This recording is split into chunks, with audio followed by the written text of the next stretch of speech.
So we're sitting inside the Downtown Association office, and I nabbed Ed Bermudez. And so I've got him inside their office, and we're going to talk a little bit about what he does and a little bit about the Stone Soup Cafe. So, Ed, you're the executive director. Tell me, what exactly is the Stone Soup Cafe? Stone Soup Cafe and its accompanying programs, Stone's Throw, Stone Soup Garden, and Kids Cafe, are all based around an emergency needs for food. We're very much based on the model that, the most essential needs that individuals have need to be met first before they can rise out of poverty, out of homelessness, out of disadvantaged surroundings. And so Stone Soup, while it's based primarily off of our soup kitchen, we really consider ourselves to be a community center, a place where people can find a meal, they can find friends, they can find companionship, affirmation, dignity, and respect. And that's really what we're there to do. And so Stone Soup has a lot of different individual programs that you do throughout the year. Can you go into some detail about the different programs you offer?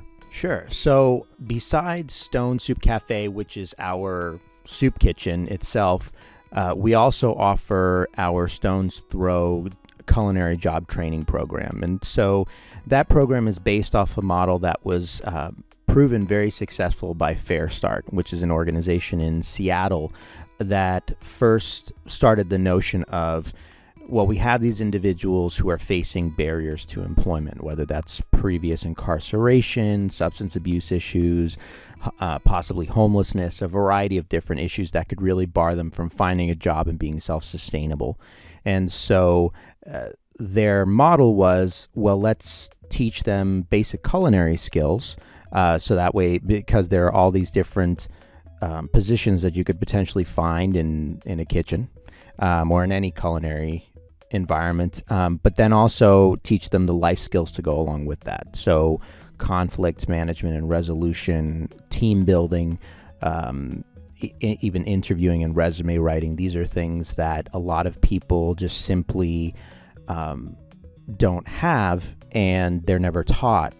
And it just kind of exacerbates their inability to find self-sustainability. So that's a big program for us. This is our second year doing it.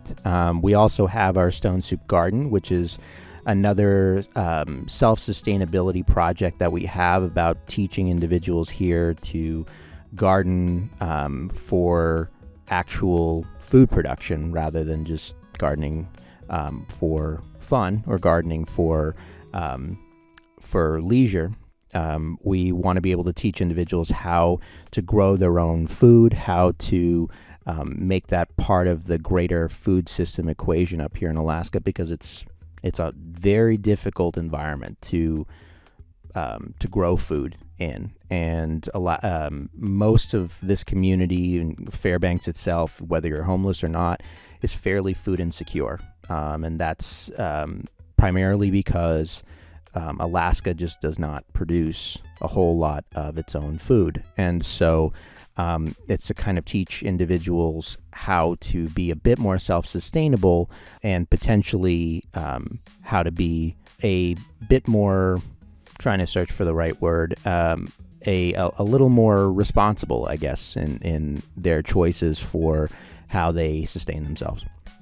And then the last but not least is our Kids Cafe, which is our program based around having children and families come in and understand that there is a hunger problem in this country, and that it's going to take a lot more than just one organization or just one person or just one group of people to solve it, that it takes a community to do so. And Kids Cafe is built around that. They make food, they prepare food for our guests, but they also do a bit of beautification for the cafe, and they learn a little bit about the folks that are part of their community, but are really suffering from food insecurity and from other disadvantages. A lot of worthwhile programs. So you are the executive director at a nonprofit.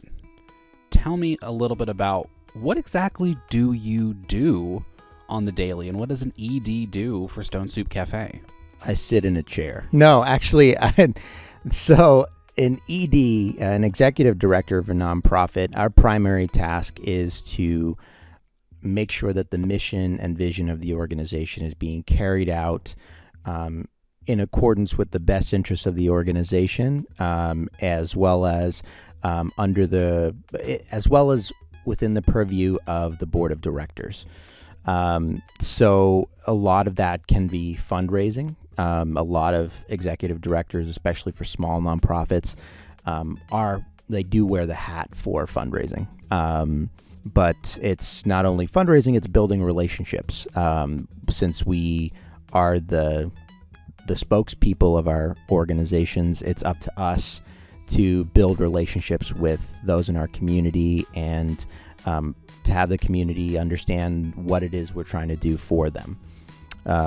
So I have a fantastic staff that they help me carry out that mission, and it's my job to support them in what they do so they can feel empowered every day to come to work and do what can be a really difficult job in many cases, but it's up to me and other executive directors at their organizations to kind of push the mission and vision forward.